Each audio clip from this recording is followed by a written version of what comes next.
یو عالم وایي زما دې مسله کې شک چې دا هر شی خوشحاله دی او انسان خفه دی ولې وی هر چا نه مې چې پوښتنه کوله تسلي بخش جواب یې نه راکړ وی بیا مې بستره واغسته روان شو یو ځای ته چې لاړم یو ځای کې حوض و او ډېره ګرمي مې شوې وه زما نه مخکې یو سړي په دې حوض کې غوپه شو لمبلې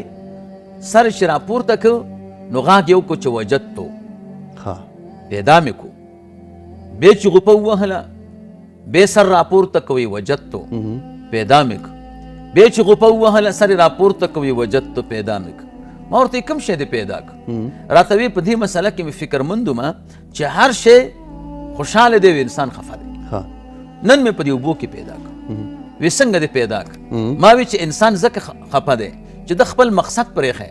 او هر شی چې الله تعالی پیدا کړی دی دپاره چې بل ته فایده ورسوي او هر شی خپل مقصد کې روان دی زه خیرن ومه اوبه پاکې وي ځان یې خیرن که خو زه یې پاک کړم زه ګرم ومه زما یخې وي ځان یې ګرم که خو زما بدن یې یخ واحد انسان دی د خپل مقصد پرېښی دی دی بل ته تاوان رسوي ځان ته فایده رسوي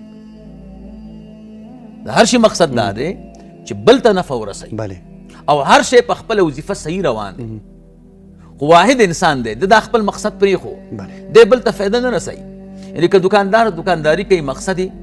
ځان ته فایده رسوي که تجارت کوي مقصد یې ځان ته فایده رسول دي بل ته مقصد فایده رسول نه دي هر کله چې انسان خپل مقصد پرېږدي ضرور د خفګان سره مخامخ کېږي نو د انسان مقصد دا دی زموږ علما هم وایي خیر الناس من ينفع الناس د دې وجه نه دا انسان لفظ نه دی په دې لفظ کې دا خبره پرته ده انسان په خپله 15 حروف دي اول الف دی د الف معنا د الفت انسان کار دا دی چې دی به خلکو سره محبت کوي دویم حرف دی نون نون معنا نفع د ده کار دا دی چې بل ته به فایده رسوي دریم حرف دی سین سین معنا سالمیت د ده کار دا دی چې د ده ضرر نه به خلک محفوظ وي څلورم حرف الف دی الف معنا اخلاق د ده کار دا دی چې خلکو سره به اخلاق کوي اخیرنی حرف نون دی نون معنا نصحه د ده کار دا دی چې خلکو سره به اخلاص کوي خیرخواهي به کوي بیکاره شی به خلکو ته نه ورکوي نو دویم سبب د خفګان دا دی چې د انسان مقصد د عامو مخلوقاتو غوندې دا و چې بل ته فایده ورسوي او هر مخلوق خپله فایده صحیح روانه کړي خپل مقصد او د انسان مقصد پرېښی دی دا ځان ته فایده رسوي اگر که بل ته نقصان هم رسېږي